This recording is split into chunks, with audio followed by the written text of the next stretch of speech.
तो आपने देखा होगा कि जब भी आप लोग लोन के लिए अप्लाई करते हैं लेकिन आपका लोन नहीं मिलता है, यानी आपका लोन बार बार रिजेक्ट हो जाता है, उसकी वजह क्या है आप लोगों को मैं सारा कुछ विस्तार से बताऊंगा कि आपने जैसे कई बार अपने लोन को क्या करते हैं अप्लाई करते हैं लेकिन बैंक से जो होता है वो रिजेक्ट हो जाता है, लेकिन कोई भी बैंक का कर्मचारी आपको ये नहीं बताता है कि आपकी लोन क्यों नहीं मिली है।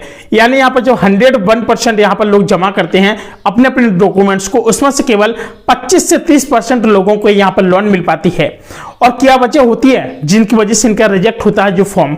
और आपको बता दें बहुत सारे ऐसे हमारे युवा हैं जो गांव के रहने वाले हैं और गांव घर गरीब कई सारी जगह के रहने वाले हैं जिनको बिल्कुल भी इसका नॉलेज नहीं हो पाता है। मैं आपको सारा कुछ डिटेल्स में बताऊंगा। इससे पहले आपसे एक रिक्वेस्ट है, प्लीज वीडियो को लाइक कर लेना और मन में आपको कोई भी क्वेश्चन होना तो कमेंट बॉक्स में जरूर पूछ लेना। दोस्तों मैं आपको बता दूं कि यहां पर सबसे बड़ी चीज होती है कि आपका जो फॉर्म है उसको रिजेक्ट कर दिया जाता है। सबसे पहले मैं आपको बताऊंगा कि यहां पर दो तरीके की लोन होती हैं और उसको आपको किस किस डॉक्यूमेंट्स की आवश्यकता पड़ती है। दोस्तों नंबर एक बात होती है सिक्योर लोन और एक होती है अनसिक्योर लोन।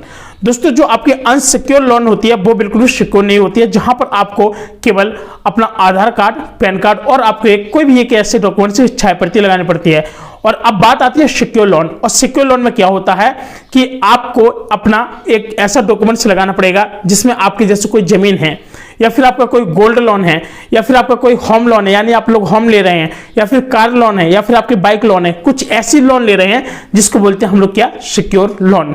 यानी कहने का मतलब ये है जो हमारा अनसिक्योर रहेगा, समझना बात को, जो अनसिक्योर रहेगा उसमें आपको भाई साहब कौन क्या ले पाएगा, इसमें ये हो जाती है कि भाई साहब आपको कोई इतना टॉर्चर नहीं कर पाता है और आपसे पैसा पूछने की पूरी कोशिश करता है। लेकिन सिक्योर लोन एक ऐसे सिक्योर लोन होती है, सिक्योर लोन में आपको ये होता है कि जैसे सपोज दैट आपने कोई बाइक ले लिया फिर कार ले ली है, तो आपके पास जो कार अभी है जब तक आपका लोन नहीं चुक जाता है तब तक वो कार उसी कंपनी की रहेगी।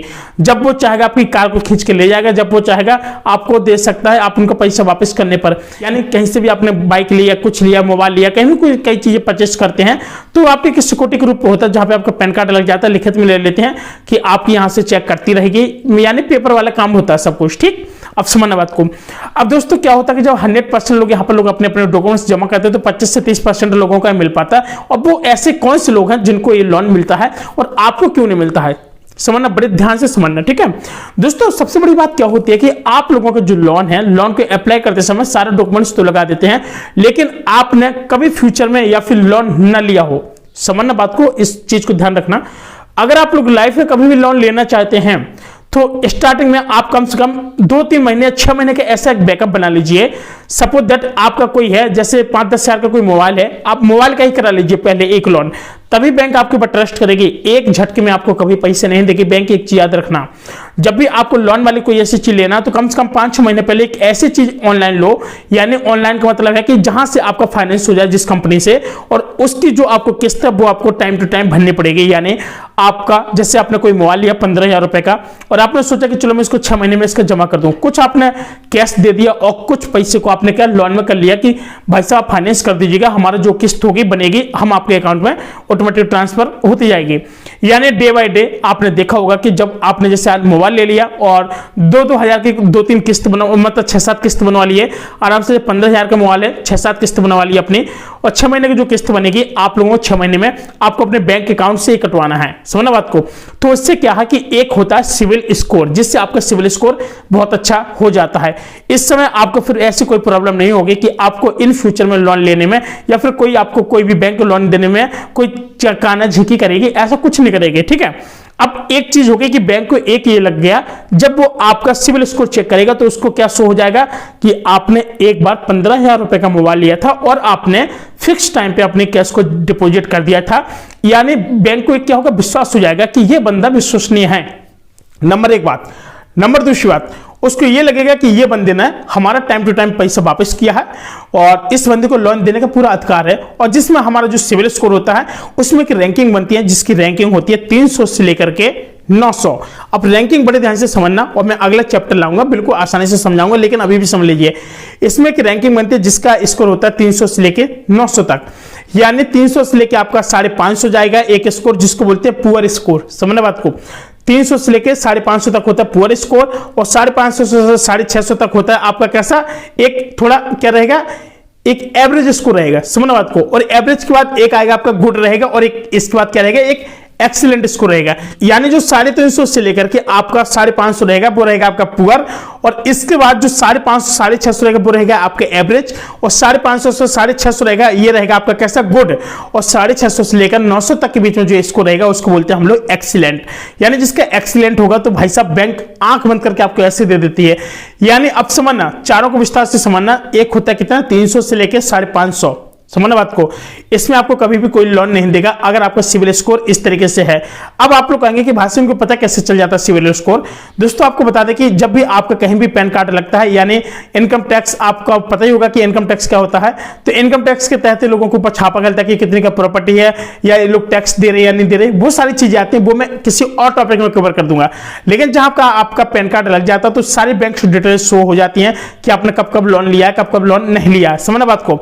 ये सारी चीजें शो हो जाती हैं। फिर वहीं पर एक होता है जहां पर सिविल स्कोर होता है, कई सारी कंपनी होती है वो रिपोर्ट करती है। जैसे आपने किसी कंपनी से कोई मोबाइल लिया तो वो कंपनी वहां पर सिविल स्कोर वालों को रिपोर्ट करेगी कि इस बंदे ने बिल्कुल टाइम टू टाइम पैसा जमा कर दिया, तो एक रिपोर्ट लगाती है जहां पर 3 से 4 कंपनियां हैं, और मैं उनका अभी भी विस्तार से बताऊंगा जो अगला टॉपिक होगा कि कौन कौन सी कंपनियां हैं जो सिविल स्कोर चेक कराती हैं और वो अपने पास डिटेल रखती हैं, ठीक है। तो जैसे जहां से हम किसी कंपनी से वो फाइनेंस कराते हैं तो वहां पर ये लोग क्या करते हैं, सिविल कंपनी वालों को, सिविल स्कोर वालों को एक रिपोर्ट भेजते हैं कि इस बंदे का बहुत अच्छा क्रेडिट है, आप लोग इसको लोन दे दीजिए, ठीक है। अगर आपका 300 से 550 पुअर रहा तो आपको लोन कभी नहीं मिलेगा। अगर 550 से लेकर 650 रहा तो आपको लोन तो मिलेगा, समझना बात को, लोन तो मिलेगा लेकिन थोड़ा अधिक ब्याज देना पड़ेगा। जब 650 से लेकर 750 जब स्कोर पहुंचेगा तो होगा क्या कि आपको यहां पर 8% प्रति ईयर के हिसाब से ब्याज लेंगे, मतलब कम लेंगे, और आपको डेफिनेटली वो आपको लोन दे देंगे।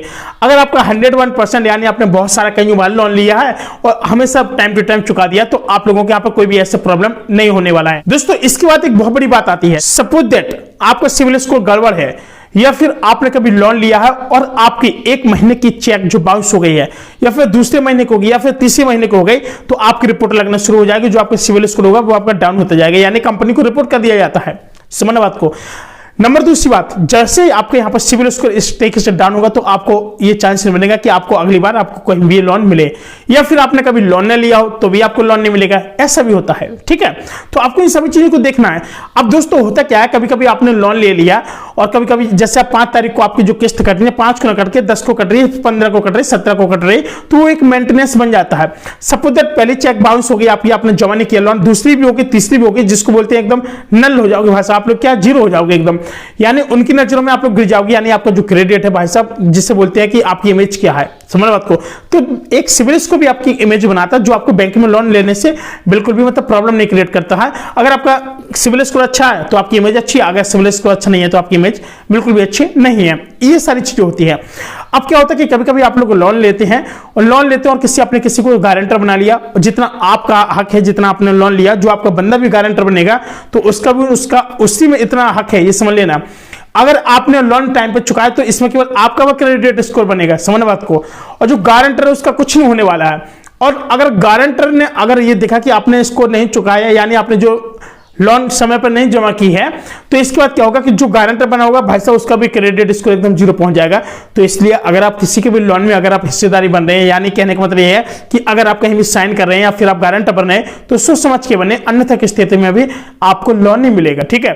अब जो 4 कंपनियां मैं आपको बता दूं कि कौन कौन सी 4 ऐसी कंपनियां हैं जहां पर सारा कुछ आपका डिटेल्स जाता है और सबको पता रहता है कि आखिर का जो सिविल स्कोर है कहां पर कितना बढ़ रहा है, क्या डाउन है। एक ऐसी 4 कंपनियां जहां से जो सिविल स्कोर है वहां से सब कुछ ऐड होता है, और बड़ी बड़ी आरबीआई और कई सारी बैंकों में यहां पर आपका डिटेल्स पहुंचना शुरू हो जाता है।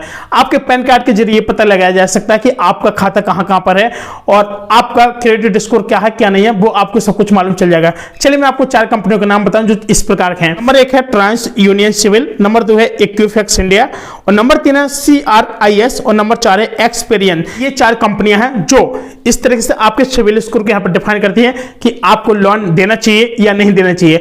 तो आपको बता दें कि अगर आप लोग भी कभी लोन लेना चाहते हैं तो अपना सिविल स्कोर हमेशा अच्छा बनाए रखें, और लोन लेने से पहले कम से कम 6 महीने पहले एक ऐसा प्रोडक्ट जरूर ले लें उस फाइनेंस के थ्रू, ताकि आपको लोन मिलने में आसानी हो सके। दोस्तों जानकारी कैसी लगी, मन में और कोई आपका डाउट हो, या बैंकिंग के रिगार्डिंग, या रेलवे के रिगार्डिंग, या फिर फाइनेंस के रिगार्डिंग, या फिर आपके कोई भी लोन के रिगार्डिंग कोई भी आपके मन में और भी डाउट क्वेश्चन हो तो आप लोग मुझसे पूछ लेना, मैं आपको डेफिनेटली एक और न्यू वीडियो बना के लाऊंगा। मिलता हूं दोस्तों एक और नई वीडियो में, तब तक के लिए अपना ख्याल रखना। नमस्कार, जय हिंद।